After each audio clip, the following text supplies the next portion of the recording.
mida ma võib-olla investorina näen nagu huvitavalt kõrvalt, et vahest sellist nagu uutele turgudele minekut ma ka ei osata hästi teha vist. Et öeldakse, et ma ei tea, kolmapäeval lähen Rootsi ja neljapäeval lähen Norra, eks, ja siis ülehomme lähen veel Iirimaale, et aga nagu miks või kus sul see turutõmme seal on või mismoodi sa testisid seda? Et sa mõtled nagu selles mõttes läbi, et mis on sinu toote eduks vajalikud tingimused nagu just seal turul ja lähtud sellest versus see, et mida ma kõige vähem kardan nii-öelda. Tegelikult vaata, lätlast ei karda, eks ole väga. Aga võib-olla keenialast kardad natuke rohkem, on ju egiptlast, eks. Aga kui sa julged nagu selle otsuse teha, et tegelikult väga äge.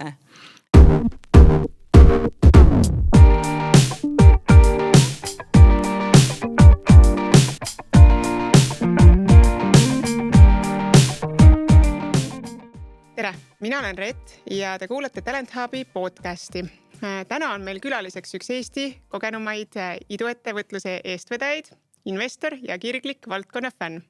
Ta on olnud osa 2 Eesti tehnoloogia ajaloo kujunemisest, aidanud üles ehitada Skype'i ning olnud Wise'i teine töötaja ajal, mil ettevõte alles hakkas kasvama rahvusvahelisel turul. Ta on olnud nii varajane tiimiliige, ettevõtte juht, asutaja kui ka investor, näinud iduettevõtte teekondi nii seest kui väljast.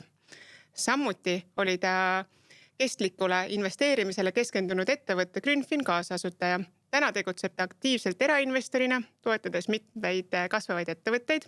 Lisaks juhib ta asutajate seltsi ning veab eest FOMO Observeri meediaplatvormi. Tere tulemast meie saatesse, Triin Hertmann. Tere, Reet, nii tore siin olla. Kuula, ma panin nüüd sinu selle eluloo väga lühidalt kuulajatele otse kõrva, aga mis asjad on võib-olla need, mida inimesed sinu kohta ei tea, mida kuskil LinkedIn profiilist välja ei loe? Ja see ise oli ka huvitav kuulata, mis sa olid kokku kirjutanud, et eks see elulugu mul on selline natukene kaootiline mõnes mõttes, aga otseselt ma valdkonda vahetanud ei ole, taustalt olen ikkagi finantsinimene. Aga nagu läbiv joon on see, et olen startup-induses olnud põhimõtteliselt nii-öelda liivakastist peale, aga mida nad ei tea? Ma arvan, et väga paljusid asju ei tea. Ma nagu isiklikel teemadel nagu väga, väga palju ei räägi, et neid lugusid saab minu kohta, ma arvan, igasuguse. Kas sul on äkki mõni uus hobi, mis on viimasel aastal tulnud? Viimasel aastal? Vihjates ühele seigale. Jaa, kui me käisime sinuga mootorratastega sõitma, seda mõtled? Just. Jaa, meil oli väga emotsionaalne sünnipäeva kingitus Reda poolt minule oli elektrimootorratastega sõitma minek ja siis see päädis sellega, et ma läksin järgmine päev ja ostsin endale mootorratta. Ma ei ole veel väga sellega jõudnud sõita, sest ma ostsin selle sügisel hilja, aga ma ootan väga, kui lumi ära läheks ja saaks uuesti otsa sinna ronida ja hakata vallutama neid mägesid. Mis ütlen, kes on meie saateid varasemalt ka kuulnud, päris palju foundereid on, kes tegelikult sõidavad krossimootorrattaga ka. Nii et nüüd peilisin välja sult midagi, mida sa võib-olla ei tahtnud rääkida. Ei, see on väga lahe asi, mida rääkida. Ma ise ei oleks seda võib-olla toonud, et tegelikult A-kategooria load on mul juba, ma arvan, 20 aastat, et ma olen tänava peal ikka sõitnud, aga cross on tõesti uus. Ja kategooria ei ole ainus kategooria, mis sul seal B-kategooria kõrval on. Jaa, mul on ka C-kategooria, et see on väga tore selline fun fact, mida teinekord küsitakse, et mida sinu kohta ei teata ja siis ma saan öelda, et ma oskan igasuguste asjadega sõita, kui vaja. Väga kiht. Jaa, kas sul on mingisugune, ma tean, et sa oled hästi väärtuspõhine ja sa oled erinevates podcastides rääkinud sellest, kuidas sa investeerid ettevõtetesse, mis teevad maailma paremaks ja oma tegevustega sa ka mõtled seda. Aga kas sul on mingisugune selline kompass ka sisemine selline väärtus, mis sind ajendab iga päev tegutsema? Ja oma investeeringutes ma kindlasti püüan seda järgida, et esiteks need inimesed, kes teevad neid ettevõtteid, võiksid ise olla kuidagi soojad ja toredad. See ongi nagu selle ingelinvestori selline suur, ma ei tea, eelis ja rõõm, et lõpuks sa saad ikkagi kõik iseenda südame järgi otsustada. Ja teisest küljest ka seda, et need ettevõtted võiksid teha midagi sellist, mis aitavad teisi, teevad midagi paremaks, midagi ilusamaks ja see maailm ilma selle ettevõteta võiks, sealt võiks nagu justkui midagi puudu olla, et kui nad täidavad mingit lahedat lünka ja kindlasti selline eetiline lähenemine, ma püüan seda loomulikult järgida, aga see ei ole minu jaoks nagu ka ainus kriteerium kindlasti, et ma investorina ikkagi pean raha peale ka mõtlema, et see kõik nagu loogiline oleks, et niisama ilusate silmade eest ka ei lähe sisse sinna, jah. Ja, aga sinu enda nagu selline võib-olla sisemine väärtus või mis sind juhindub elus nagu üldse kõiki su tegemisi tehes, ma ei tea, lapsi kasvatades.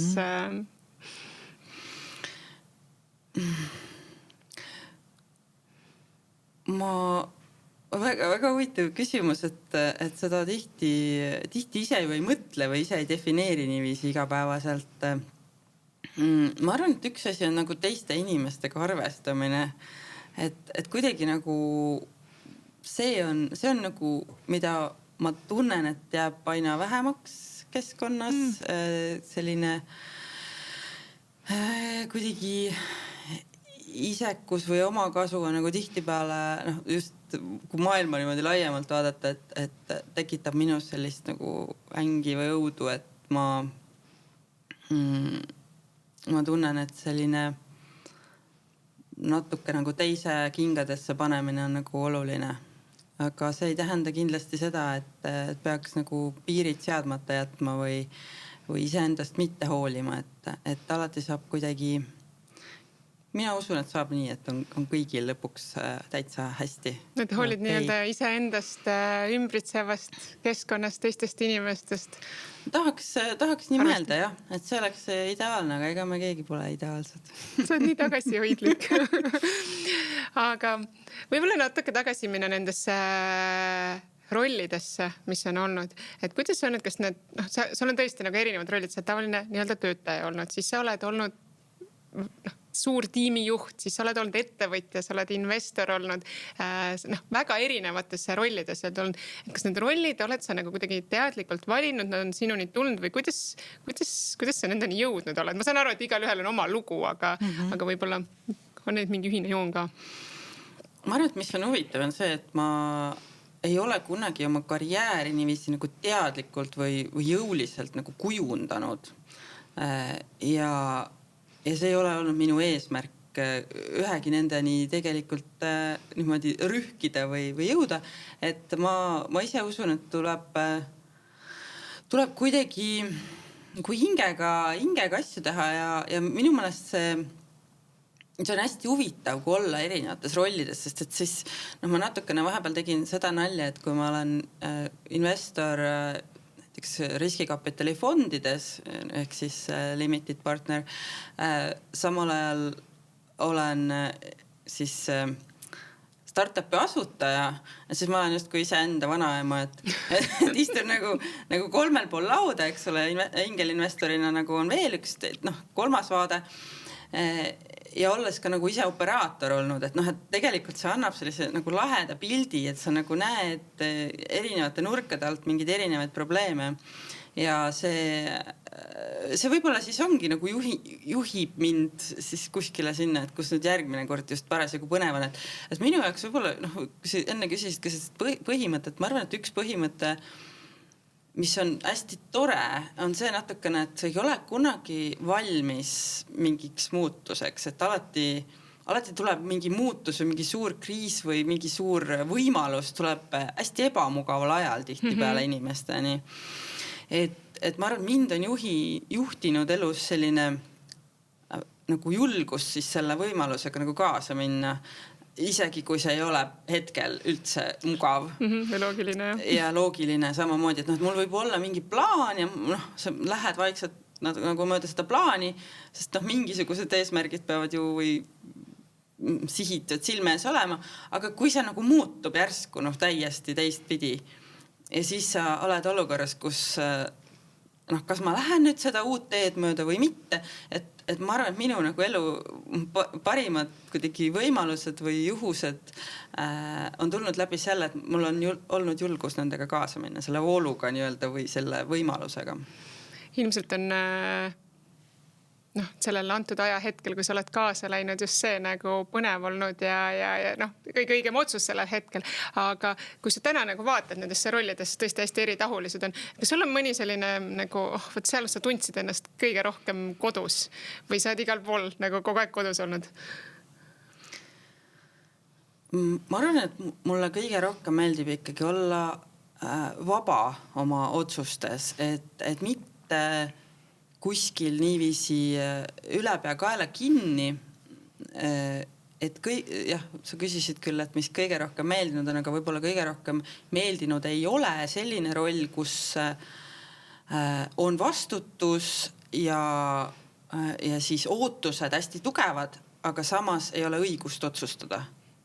Ehk et mul ei ole võimu, mul ei ole võimalust oma valdkonda muuta suurelt või teha seal suuri otsuseid, aga samas minult oodatakse kogu aeg tulemust ja sellist nagu hästi suur surve on ülevalt ja altpoolt kokku. Et see on võib-olla kõige raskem koht, kus olla ja seda ma väldiks nagu iga hinna eest, et vabadus on see koht, kus ma tunnen ennast kõige paremini, ma arvan. Ja sa pead siin silmas nagu rohkem isegi väljaspool ettevõtted mingeid regulatsioone või mingisuguseid või täitsa ettevõtte sees? Pigem nagu ettevõttes sees, et ma arvan, et kõik keskastme juhid tunnevad ennast natukene nagu selle kohas ära, et see oleneb väga sellest, et kes on sinust üleval pool ja kui väga sinu valdkondaga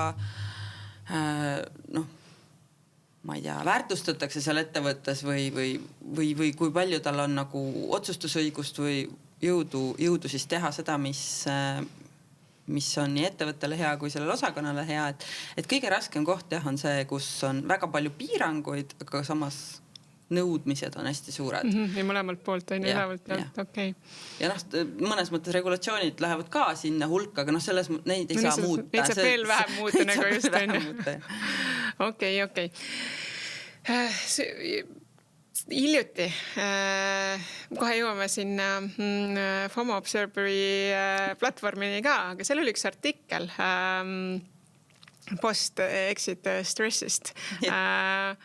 Võib-olla enne, kui ma sellest räägime, äkki kuulajatele ka paari sõnaga, mis asi see on? Ma arvan, et see ei ole üldse meditsiiniline mingi termin, et ma mõtlesin selle lihtsalt välja. Et igasugune post mingi trauma, stress või post mingisugune sündmus, et isegi nagu positiivne stress on ka ju stress. Ja minu mõte oli just, et tahaks natukene, mul oli see mõte nagu hästi kaua peas, et kuidas seda nagu paberile panna, ma olin sellest nii palju kuulnud, et kui inimesel on suur eduelamus ja tal on justkui mingi eluetapp on hästi tal on läinud hästi, ta on igatpidi imetletud, tähistatud, nii edasi, et see võib ka tekitada sellise tühjuse ja imeliku tunde, kui see ühel ilusal päeval nagu ära lõpeb. Et selline edukas, me kõik kujutame ette, mis juhtub inimesega, kui tal läheb ettevõttel halvasti, see pannakse kinni või see on hästi loomulik, et seda nagu mõistetakse. Aga seda mõista, et kas see edukas inimene, kes on jõudnud sinna, kuhu me kõik võib-olla unistame jõuda, võib ka tunda tühjust ja sellist nagu peataolekut ja identiteedikriisi, et see võib-olla on uuem mõte või sellise võib-olla vähem räägitud mõte. Ja sa siin küll viitasid, et sa palju on sellest nagu nii-öelda founderid ilmselt on rääkinud ja sa oled seda kõrvalt näinud, et sa tahtsid selle kirja panna, aga ma just mõtlen ka sinu enda rollidele, et sa oled igal pool tegelikult ju ükskõik mis rollis sa oled olnud, sa oled ikkagi jõudnud kuhugi tippu ja siis on see muutus just kui tulnud, et see ei peagi olema nagu just nagu mingi ettevõtte exit, vaid see on ka mingisuguses nagu ma ei tea, juhi rollist, sa oled nagu exitit teinud, et kas see on nagu sarnane või see on ikkagi natuke teistsugune see nii-öelda stressisündroom. Ja ma usun, et täiesti võib ju võrrelda sellega, et noh, kui inimene on, ma ei tea, suure ettevõtte juht ja ta tunneb, et noh, ta enam ei jaksa, ta on nii väsinud ja see läheb sealt rollist ära, ütleb, et ma nüüd puhkan ja korraks on see tohutu kergendus, et ma nüüd puhkan, ma nüüd loen raamatuid, ma olen oma lastega, ma lähen reisima ja see võib, jah, see ei pea olema ilmtingimata seotud kuidagi nii-öelda founder olemisega või oled tipp-poliitik näiteks, oled peaminister ja siis järsku enam ei ole. Valitsuse aeg saab läbi, see võis isegi edukas või mitte olla, aga ta lihtsalt sai läbi. Isegi jääda, et sellised hetked jah, on niisugused huvitavad, mis mina ise olen mõelnud, noh, kui sa nagu nimetasidki seda, et noh, mul on nagu palju rolle, et võib-olla see ongi selle asja võti, et mitte nagu identifitseerida endast ainult ühe rolliga. Et ma näen ennast ainult selle ettevõtte juhina, ma olen või selle asutaja, see olengi mina. See on hästi kerge tulema, eriti kui oled väga noor ja nagu ehitadki nagu nii-öelda nullist ennast juba ka üles koos selle ettevõttega. Ja sul justkui ei olegi mingit teist, ma ei tea, kuvandit ise endast ka, et vaatad peeglisse, mõtled, ma olen nüüd see firma.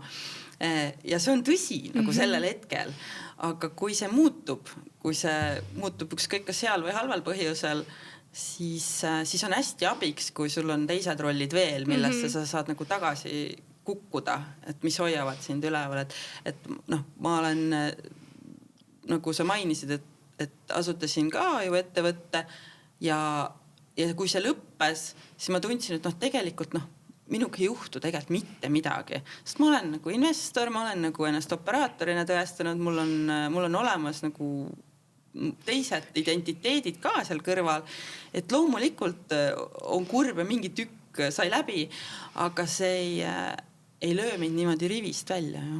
Just, see on väga head, nagu ma nagu täiesti tõmban siin paralleele tõesti igale poole, et kui sa ainult ühe asjaga seod, et tihtipeale naised seovad ennast nagu emadusega ja siis need lapsed lähevad ükskord, saavad täiskasvanuks ja kolivad välja, et seal on need samasugused paralleelid ja just see, kui see ongi see koolipingi startup founder, et sa ei olegi jõudnud midagi teha, et sinu puhul tõesti, et ma arvan, et igal kuulajal, kes on nagu erinev nagu connection sinuga, kes teab sind, ongi Wise'i esimese töötajana Eestis või siis Grünfini asutajal või hoopis millegi muuga nagu väga paljud teavad, et sa oled ainult investor. Et nad on nagu siin pitch deck'i sulle saatnud 7 tükki ja saanud eitava vastuse. Aga see on nüüd selline asi, mida nagu saab ennetada, et just kui ära seo ennast nagu või nagu ära identifitseeri ennast ainult ühes rollis, vaid ja ära ehita kõik ühte, ära pane kõige munasi ühte korvi, aga kui sa nüüd oled need munad ühte korvi pannud ja mis need võib-olla need esimesed sammud on, et sealt nagu välja tulla siis, kui see exit on ta siis nagu ettevõtte lõpu müügi, ma ei tea, rollivahetusega tulnud, et mis see võiks olla? No mina arvan, et esiteks seda üldse nagu tuvastada või nagu endale teadvustada, et see ongi okei, et mul ongi lein, mul on vaja see nagu läbi protsessida, et selline asi juhtus minuga. See on juba pool võitu, ma usun, et kui inimene seda aru saab, et ta ei satu kuskile sellisesse ma ei tea, mingisse rattasse, mis nagu nõuab tohutut nagu kohe uuesti enese tõestamist. Et ma rääkisin just ühe investoriga eelmine nädal ka sellest samast teemast ja ta ütles, et ta teab ühte founderit, kes nagu kohe hüppas, ta oli väga edukas ja ka tegi exiti, rahaliselt lõpuni kindlustatud nii edasi, aga samas ka väga palju edu saavutanud inimesena nagu tema otsa vaadati nii, et mis ta nüüd siis järgmiseks teeb. Ja kui ta tegi järgmise startupi, siis ta sattus olukorda, kus ta pidi selle 3 aasta pärast nagu kinni panema, see ei olnud edukas. Ja siis oli see nagu veel hullem, et ta ei olnud seda nagu läbi töötanud, et see on nagu plaaster või selline escape, nii-öelda see uus ettevõte. Et sa mitte ei lähe sellesse nii-öelda enesehävituslikku mingisugusesse ruttu midagi peale, mingit dopamiini, mingisugust, ma ei tea, see võib ükskõik ju mis olla, millega sa seda auku täidad. et jätta see nagu augu täitmine nagu ära või teha seda kuidagi nagu teadlikult mõeldagi, et okei, ma nüüd, ma ei tea, lähen Itaaliasse ja söön, palvetan, armastan seal, eks ole, natukene aega. Aga sa võtad seda, et see ongi see periood, mida mul on vaja läbi elada ja pärast ma, nii-öelda mõtlen enda elu üle uuesti järele, et see ei ole minu ainus identiteet, eks, et ma mõtlen midagi muud. Aga kui sattuda siuksesse tsüklisse, et see on nagu ohtlik, et nagu asendada, see on ükskõik, mis su elus juhtub, et ma ei tea, lähed lahku, hakkad, ma ei tea, triatloniks treenima, on ju. Ilma mõtlemata, kas seda tahad. või hakkad, ma ei tea, veini jooma iga õhtu pudeli või 3, on ju. Et see on täpselt sarnane olukord, et sa kaotad midagi ja millega sa seda siis asendad või sa protsessid selle normaalselt läbi. Ühesõnaga veidikene aega võtta, protsessida, mõelda, mida sa tegelikult tahad teha, mitte ainult see, mis võib-olla sotsiaalne surve on, mida sinult oodatakse, eks. Väga head mõtted. Me oleme nüüd natuke rääkinud nii-öelda minevikus sinu rollidest ja asjadest, aga täna, nagu sa ise ka oled öelnud, et sa ei ole jäänud nagu kinni, et sind ei teata just kui nagu ainult ühes rollis. Sa oled nagu natuke nagu hunt kriimsilm, et sa teed väga palju asju, et võib-olla, mis on täna sinu töölaual? See on, ma tegelikult, mul nagu need hunt kriimsilmad nagu endale eriti ei meeldi. Ei, mitte sellepärast, et see oleks midagi halba, aga ma mõtlen just, et ka, et kes ma siis lõpuks nagu olen, et ma ise, mul meeldibki mõelda, et investor ma olen ilmselt elu lõpuni, startupi maailmas ma olen ka ilmselt elu lõpuni, et see on nagu see läbiv joon või selline nagu taust. Aga et mul on igal nagu kuidagi läbid selliseid perioode, mis on siis viivad mingisuguse järgmise küpsuseni või järgmiste võimalusteni või mingi nii edasi. Et mulle meeldiks nagu uskuda, et ma olen täna sellises kohas, kus nii-öelda teen, mis tahan. Mõnes mõttes, et ma enne mainisin seda vabaduse punkti, et ma arvan, et kõik praegused otsused on lähtunud sellest, et kuidas ma saan olla see inimene, kes iga päev oma 8 tundi ise planeerib, nii nagu ma täna just täpselt tahan. Et kas ma tahan olla siin sinuga täna näiteks või ma tahan suusatama minna või ma teen tööd.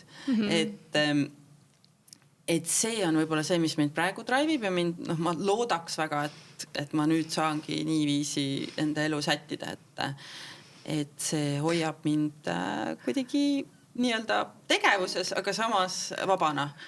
Aga siiski sa oled seotud mingisuguste organisatsioonide ja tegemistega, et mis need praegu on?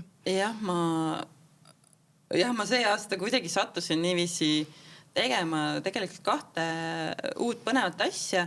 Need mõlemad on sellised natuke nagu heategevuslikud või tagasiandmisega. Ja see on tegelikult teeb suurt rõõmu, et olla elus sellises kohas, kus saabki lihtsalt mõelda, et mis ma nüüd teistele saan edasi veel anda. Ja me siin võib-olla alustan sellest, et suvel või suve lõpus hakkas kerima nagu selline mõte, et Eesti startup-induse siis meediamaastikul on nagu väga kurb seis natukene, et kuidas ma ütlen, et justkui see on selline, ma kirjeldan siis nagu hästi piltlikult, nagu mulle meeldis seda ise kirjeldada enda ajus, et meil on mingi tuba või ruum, kus on hästi ägedad inimesed sees ja nad teevad tohutult võimsaid asju, ülemaailmseid, suure mõjuga, targad, ägedad ja nii edasi. Ja siis meil on sein vahel ja seina sees on väike aken ja akna taga on ajakirjanikud. Mitte, et nad oleksid kuidagi halvad ajakirjanikud, aga nad ei ole seal ruumi sees ja nad ei taju seda biiti, mis seal toimub. Ja see narratiiv, mis meist siis nagu meedias tekkis, oli nagu minu jaoks nagu liiga kuidagi viltu, et ta ei olnud nii äge, kui see tegelikult seal ruumi sees nagu tundus ja mis mulle tegelikult, mida need inimesed väärivad. Ja siis ma tundsin, et see startupitest rääkimine muutub nagu ka aina negatiivsemaks, muutub selliseks clickbaitiks, aina rohkem ja rohkem nagu surutakse justkui meid ostma midagi, mida me tegelikult nagu väga ei tahagi osta, sest et see ei ole nagu meie asi või no ma ei tunne, et see oleks nagu see, mille eest ma maksta tahaks. Ja see ei ole nagu kellegi süü, nagu keegi ei tee midagi valesti, kõik teevad oma tööd omal moel hästi. Aga et kuidas seda nagu muuta ja kas on üldse minu asi muuta? Ma ei ole meedia inimene, ma ei tea sellest suurt midagi. Aga see lihtsalt see tunne, et see võiks olla teisiti, sest kõik need väärivad seda. Ja siis me sattusime tegelikult nagu Tarmo Virkiga, kes on väga kogenud ajakirjanik, kes käis natukene samade mõtetega ringi ja üritas siis ka leida nagu lahendust. Sattusime siis lõpuks kokku, sest Eesti on väike. Üks ütles, et Triin räägi Tarmoga, Tarmole ütles keegi, et kuule, räägi Triinuga, ja siis kõik niiviisi läks. Et me lõime sellise uue väikse portaali, mille nimi on FOMO Observer ja me proovime seal siis läheneda niiviisi, et me justkui räägime selle sama kogukonnaga oma inimestele, oma lugusid. Et me tunneksime, et see on nüüd meie asi, meie omad lood, me räägime oma keeles, omale endale kordaminevatest asjadest, nii nagu me räägiksime, ma ei tea, veiniklaasi taga või kuidagi nagu oma üritustel, et ma saan aru, et see võib-olla isegi ta ei ole mõeldud kõikidele Eesti inimestele, kes tahavad, ma ei tea, mingit huvitavaid kiireid uudiseid näiteks tarbida, aga ma tahan näiteks teada, mida ma ei tea, Taavet mõtleb, mida Sten mõtleb, mida Kaidi mõtleb, et ta nagu annab nendele inimestele võimaluse rääkida oma inimestega. Ja see on selle asja mõte. Et proovime. Me oleme alles nüüd 6 aega olnud laivis ja proovime siis aina paremaks saada. Selles mõttes oleks hästi tore, kui me aina rohkem saaksime kaasautoreid, ägedaid lugusid kajastada. Ma ei tea, kas sul on, ma ei palunud sult statistikat kaasa võtta, aga milline lugu on kõige loetum?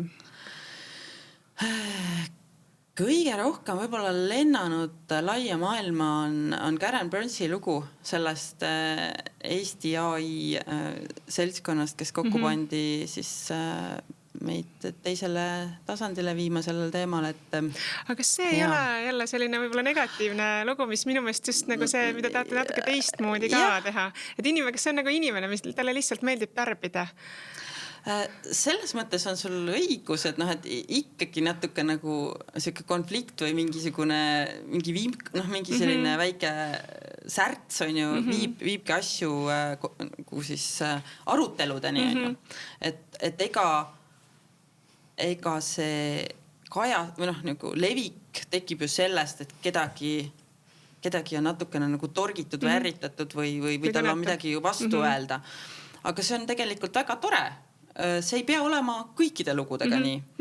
Ja diskussioon on ju alati väga teretulnud. Et see,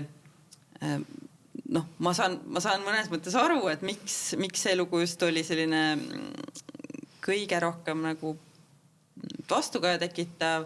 See oli tema arvamus, see oli kolumnist. See on oluline teema, ma arvan, et see ka üleüldiselt see AI ja kõik see puudutab väga palju suurt ühiskonda ja kuna pool just rahvastikust oli kõrvale jäetud nii-öelda naised, siis see kõnetas. Kas on, võib-olla ma lähen nagu liiga sisse, aga kas on juba nagu, üks artikkel, aga veel artikkel, kas on oled sa juba mingit tagasides või mingit näinud, et see on aidanud muuta midagi?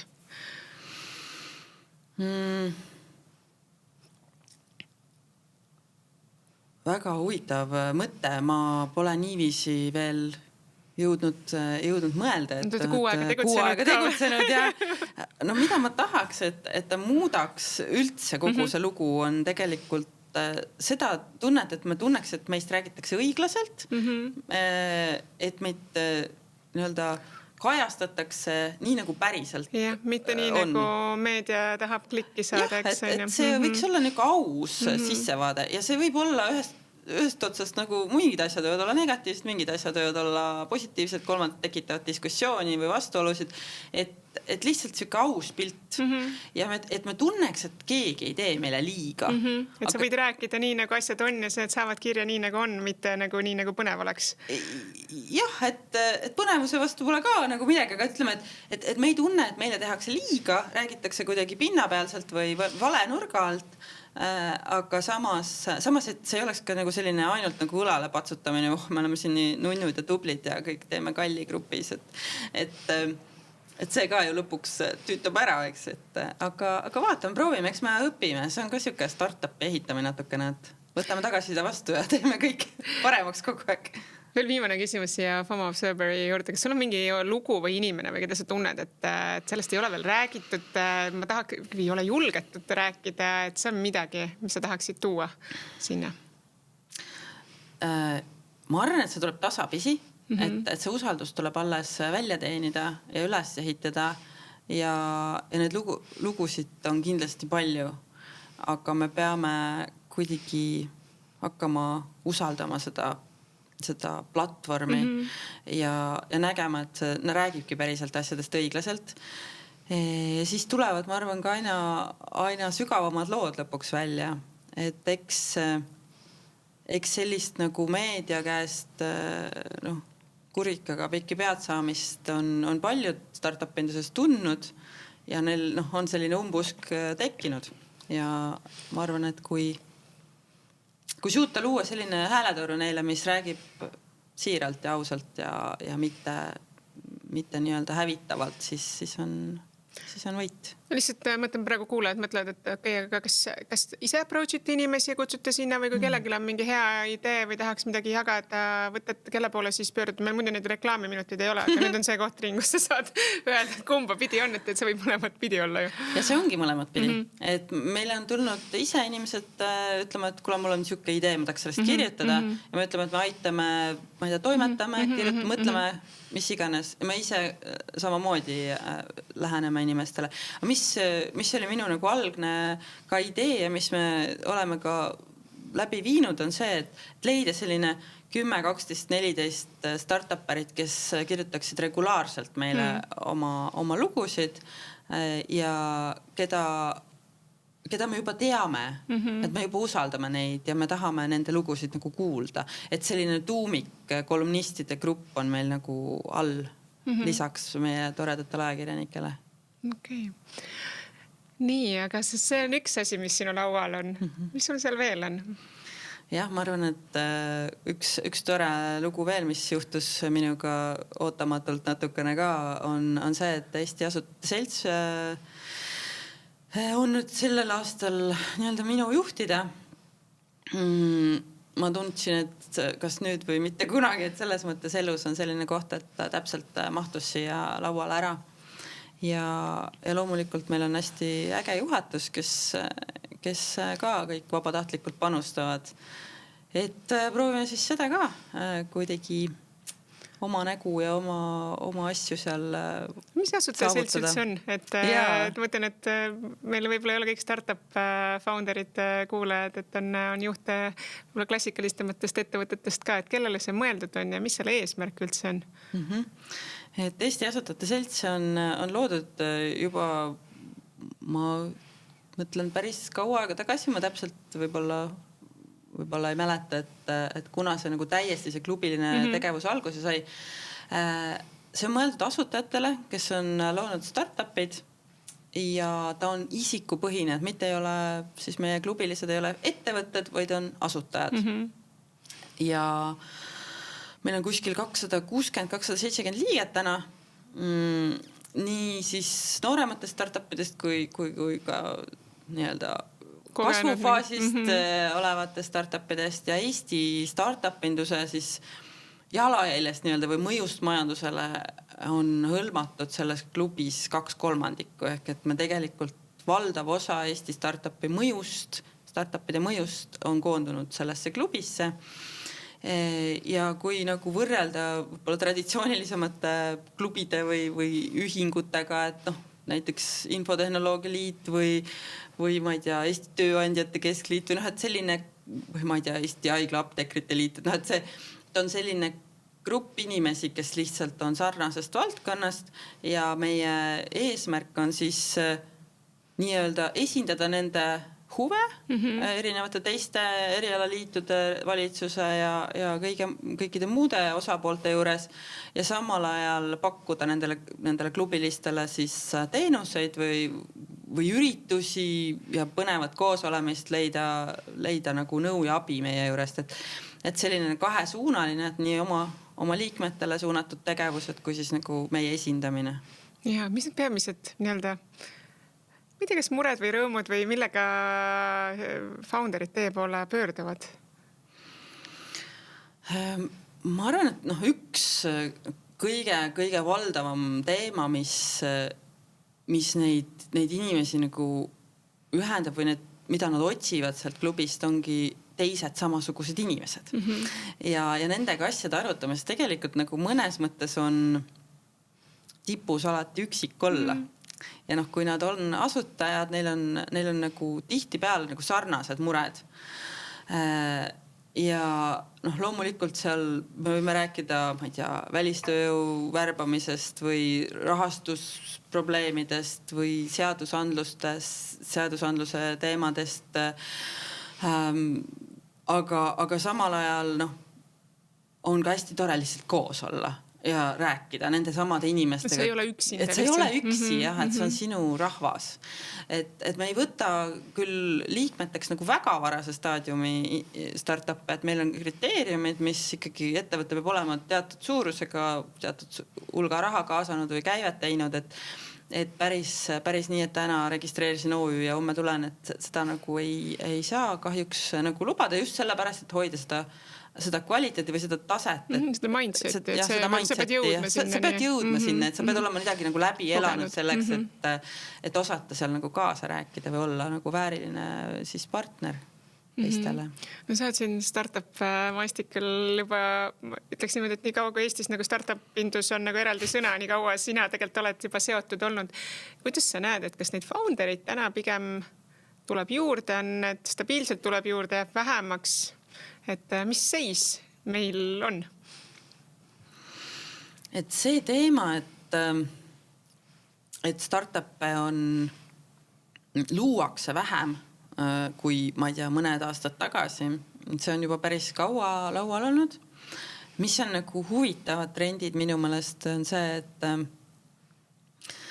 tehnoloogia ja AI ja vibe coding või kõige selle arenguga seoses on tekkinud siuke huvitav kontingent startup'e, kes jõuavad päris kaugele nii, et nad ei ole kuskilt, ei paista välja. Ja kui sa enne selleks, et ehitada mingi toode valmis, pidid värbama endale 5 arendajat, selleks oli raha vaja, sa pidid juba seda raha küsima minema, sul oli selline nagu sa kohe olid avalik nii-öelda. No siis täna on päris palju asju, sa saad niimoodi ära teha, et sa, ma ei tea, jõuad suure toote valmis ehitada, vibe code'ida oma tagatoas 2 sõbra ja koeraga ja sa jõuad juba suurte klientideni enne, kui sa üldse kuskilt hakkad välja paistma. Ja tekib ka muidugi küsimus, et kas siis üldse peaks siis nüüd nii varases staadiumis üldse raha võtma vastu riskikapitali poolt näiteks, et see on ju väga-väga kallis ja nõudlik raha, mis see kaasa tuleb. Ehk et mulle tundub, et selline huvitav shift on praegu toimumas, et startup'e nagu justkui tuleb vähem, aga tegelikult meil ei ole enam seda nii head pilti lihtsalt ees ka. Mis muidugi ei tähenda seda, et me ei peaks seda veel rohkem julgustama, et tuleks uusi ettevõtete loojaid, noori peale, inimesi, kes on oma korporatiivtööst tüdinud, ma ei tea, mulle isiklikult meeldiks väga, kui tuleks naisi juurde, sest Eesti startupide asutajatest on ainult 10% naised. Kuidas see ajaga muutunud on? See on üldiselt suht sama. Et ei saa nagu, seda ei ole nüüd väga kaua ka mõõdetud, aga ta on läbivalt, ütleme, kui sa võtta Euroopa keskmist, siis on siuke 12-15% niimoodi läbivalt olnud palju aastaid ja me ei ole suutnud seda kuidagi edukalt lahendada. Aga ma usun, et selle noorema põlvkonnaga see muutub. Ma arvan, et see on just praegu see, et meie 30 pluss kategoorias võib-olla tõesti enam ei muutu, aga uued lihtsalt, kes peale tulevad, nemad muudavad seda proportsiooni kindlasti. Kas te teete midagi selle jaoks ka nagu asutate seltsis, et just neid noori järgitada, et noh, ma ei tea, mingid häkatonid või asjad või nagu, et kus need founderid tuleb või te pigem ikkagi olete nagu tugivõrgustik juba olemasolevale keskkonnale? See on selline huvitav igavene küsimus nagu meie laual seal. et jah, tahaks justkui kõike teha ja tahaks loomulikult neid noori inspireerida ja neid aidata ja lükata ja tupsutada. Samas meie põhitegevus on oma liikmed ja me oleme loomulikult proovime aidata igal juhul kaasa, kui me saame, aga me ei saa nagu kogu oma tegevust sellele suunata või mingit väga suurt ressurssi sinna panna. Et see on hästi oluline meile ja lõpuks need inimesed tulevad meile liikmeteks loodetavasti ja me saame neid teistmoodi toetada.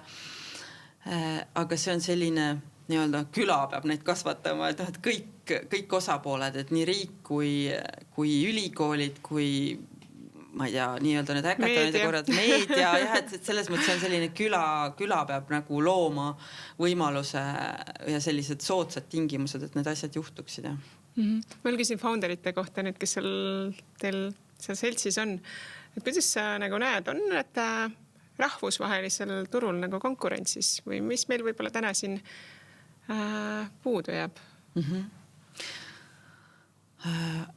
Või millega me üle oleme? Ma ei kujuta ette, et meil oleks keegigi seal klubis, kes ei ole rahvusvahelises konkurents. Ehk et Eesti on ju nii pisike turg, et me kõik teame, et siin sa võid olla natuke aega siin testimas, nii-öelda testimisfaasis siin toimetada ja saada tagasisidet, aga et kui sa nagu päevast 3 ei lähe juba välisturule, siis põhimõtteliselt see ei ole skaleeritav ettevõte, et kui sa ei suuda minna või kui sa ei taha või su toode ei võimalda millegi pärast, et see on ainult Eestile mõeldud. Et selles mõttes ma ei kujuta ette, et keegi üldse mõtleks niiviisi lokaalselt. Ma mõtlen millistest oskustest, mis meil väga hästi on nagu, et mingi aeg oli, et me oleme väga tugevad näiteks, ma ei tea, tarkvara arenduses on toode puudu või nüüd commerciali pool ja puudu. Kuidas sa seda täna näed? Mis meil nagu väga hästi on, mis meil founderitel on ja midagi võib-olla maailm on nii suur ja lai ja turud on väga erinevad, et mida võib-olla veel ei ole piisavalt? Eks see vana hea müügioskus on meil selline nagu kindlasti ta on paranenud, enam agressiivselt ei oota ostjate kõnesid, aga et see on ikkagi ta jääb alla väga paljudele teistele turgudele, et kui hästi suudetakse müüa just võib-olla ka suurtele näiteks korporatsioonidele või kuidas sa nagu päriselt üles ehitad seda networki ja sellist nagu, kui sa teed seda hästi pikka müüki, et sa nagu ehitad mingeid suhteid üles ja käid, et kuidagi selline natuke võib-olla kärsitus on seal sees, et aga miks see juba ei juhtu, et tegelikult selles vanas maailmas nagu asjad võivadki olla väga pikad, et ma ei ole ka selles absoluutselt ekspert, et seda saaks alati, ma arvan, paremini. Võib-olla sellist nagu korporatiivpoliitika laadset müüki on raske teha eestlase, sest ta ei ole harjunud selline jaur kogu aeg. Ostad või ei osta, nagu mis sul viga on. Et see on siuke huvitav. Mis meil hästi, ma arvan, hästi on väga palju asju, et seesama tunnetus, et ma pean kohe olema konkurentsivõimeline, ma ei tea, üle maailma või ma ei tea, vähemalt nendel turgudel, mis ma valinud olen. Mida ma võib-olla investorina on nagu huvitavalt kõrvalt, et vahest sellist nagu uutele turgudele minekut ma ei tea, ka ei osata hästi teha vist. Et öeldakse, et ma ei tea, kolmapäeval lähen Rootsi ja neljapäeval lähen Norra, eks, ja siis ülehomme lähen veel Iirimaale, et aga nagu miks või kus sul see turutõmme seal on või mismoodi sa testisid seda? Aga see ambitsiooni on või?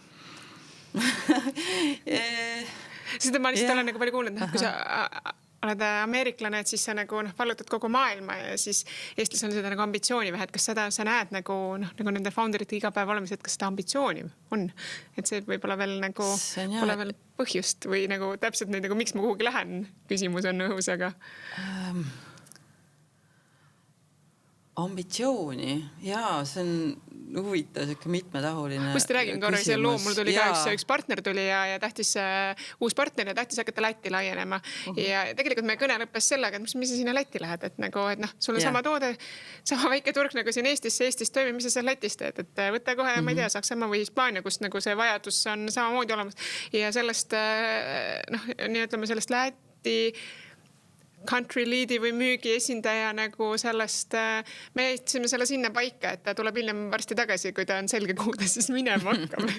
Aga väga nagu, et hakkame siit vaikselt minema Läti, Leedu pool.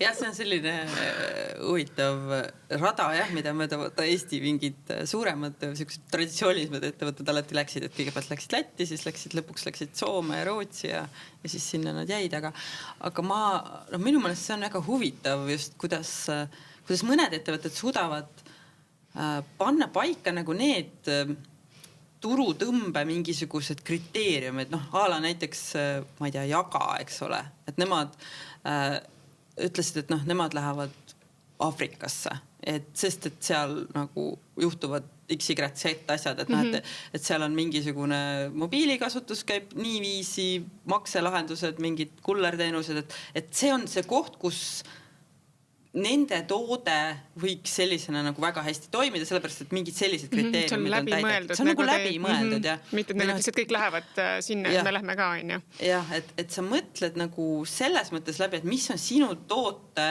eduks vajalikud tingimused nagu just seal turul ja lähtud sellest versus see, et mida ma kõige vähem kardan nii-öelda. Tegelikult lätlast ei karda, eks ole väga. Aga võib-olla keenialast kardad natuke rohkem või egiptlast, eks. Aga kui sa julged nagu selle otsuse teha, et tegelikult väga äge. Et aga see ambitsiooni, see on ikka oleneb nii inimesest ja sellest ettevõttest, ma arvan, ei saa niimoodi üheselt öelda. Seda on hea kuulda, et tegelikult sa ikkagi näed seda ambitsiooni pigem, et see veidi ikka küll oleneb, aga olen natukene ajakriitiline ka, peame seda otse kokku siin tõmbama. Meil on lõpus sellised kiired küsimused, et ei pea väga filosoofiliseks siin minema. Kas kass või koer ja mingid sellised? Enam-vähem, jah. Nii, aga kui sa ei teeks praegu seda, mida sa teed, mida sa siis teeksid? Väga mitte filosoofiline küsimuseks. Mida ma teeks, kui ma ei teeks seda, mis ma teen?